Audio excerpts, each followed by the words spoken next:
10 more psychopomps of ancient mythology. The belief that the soul needed someone to lead it to the afterlife was one of the many common threads that ran through many of the earliest mythologies. While some could be a source of severe torture and pain, others could be benign or even beneficial. Demons or gods take on the role even in modern religions, demonstrating that ancient people were not all that different from us. 10. Ogmios. Ogmios was a psychopomp and the Celtic god of speech. Ogmios, who was sometimes referred to as an older version of the Greek hero Heracles or the Greek god Hermes, used his ability to speak to persuade men to follow him into the underworld. Ogmios likewise been able to make depictions, revealed tablets, which he used to tie individuals to him. Ogmios used a supernatural version of the traditional 2 cups and a piece of string telephone to entice a soul to follow him by attaching chains to the tongue of his victim and pulling them through his ears. The Roman essayist Lucian said those excited by Ogmios were thankful to be connected to him by a chain and would be discouraged whenever delivered. 9. Papa Gede.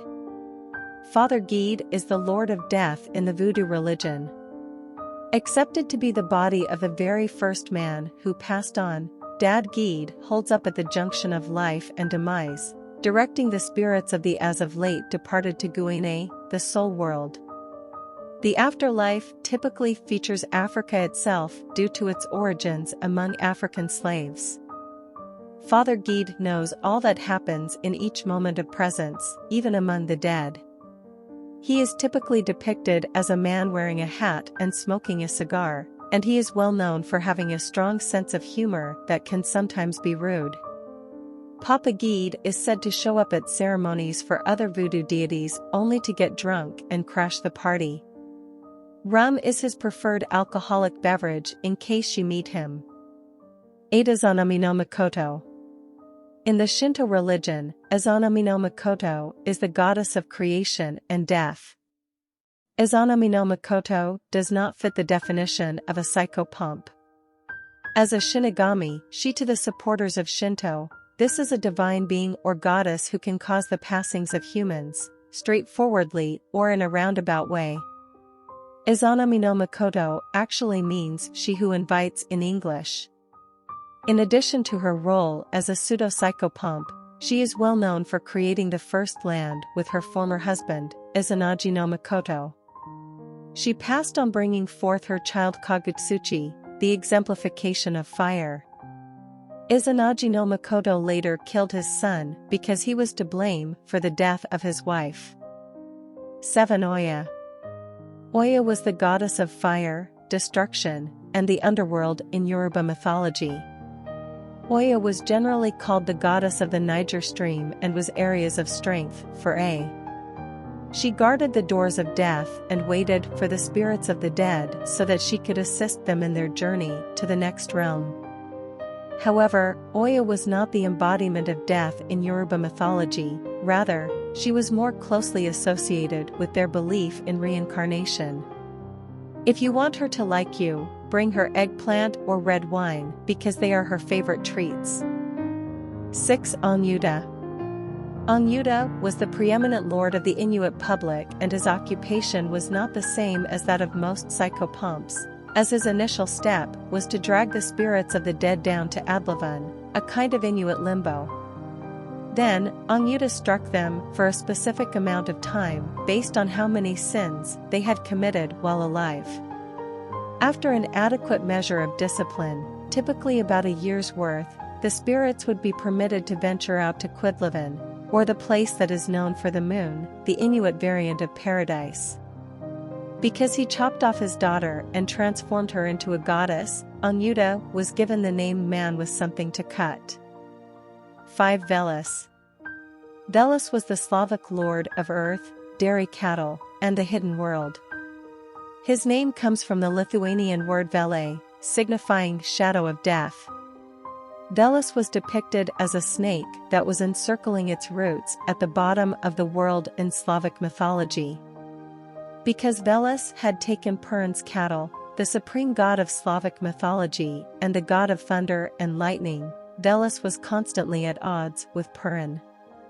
He was typically depicted with horns, and like many of the ancient gods of the underworld, early Christian missionaries made him look like Satan. For Gwyn ap Nudd. In Welsh folklore, Gwyn ap Nudd was the lord of the Pixies, yet additionally the leader of the hidden world, referred to the Welsh as An. It was very different from most depictions because mortals could come and go as they pleased even while they were alive. In addition, Gwyn ap Nudd was occasionally referred to as the leader of the wild hunt, which rode through the sky with supernatural hounds known as the CWN and to collect souls from human beings. His role as a psychopomp had a particular connection to fallen Celtic warriors.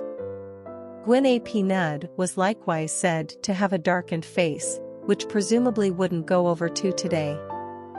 3. Ixtab. Because she was frequently depicted with her eyes closed and a rope around her neck, Ixtab, the Mayan goddess of suicide, was sometimes referred to as the rope woman. Contrary to the majority of other cultures, the Mayan people considered suicide, especially hanging, to be an honorable way to die. Ixtab watched over warriors who died in battle and women who died while giving birth, transporting their souls to paradise, where they would be rewarded for eternity and spared from the ills of the world. She was also the one who provided protection for those who had committed suicide. She was said to have a dark circle on her cheek, which addressed the staining of the tissue because of rot. 2. Oxhead and Horseface. In Chinese mythology, Oxhead and Horseface were two guardians of the underworld. They were humans with the heads of an ox and a horse, as their names suggest. They were responsible for transporting the recently deceased souls to Diyu, the Chinese underworld. However, they could be duped, as Sun Wukong, a monkey god, did after being duped by Oxhead and Horseface. He erased his name from the Book of the Dead to become immortal.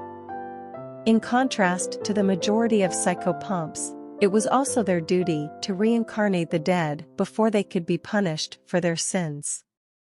What will happen if you make fun of their heads is unknown. 1. Yama. Yama is the Hindu divine force of death, as well as its psychopomp, and is in some cases known as Yamarja. Naraka is said to be Yama's home, a purgatory where the dead are said to be punished before reincarnating. Since Naraka is said to have 7 unique levels, Yama must direct the spirits of the departed to the right level. He is likewise responsible for directing them to a Swarga, or paradise, of which there are additionally 7. Shiva is the only god Yama reveres and respects, because Shiva once killed him for disrespecting the deity and then resurrected him. It is said that Yama uses a noose in his left hand to bind the soul and free it from its body. It sounds awful. If you love this video, please subscribe to the channel to receive the earliest notification of the next videos. Click the like and share button to spread this video to everyone. And please take a look at the video description to support us. Thank you for taking the time to watch this video.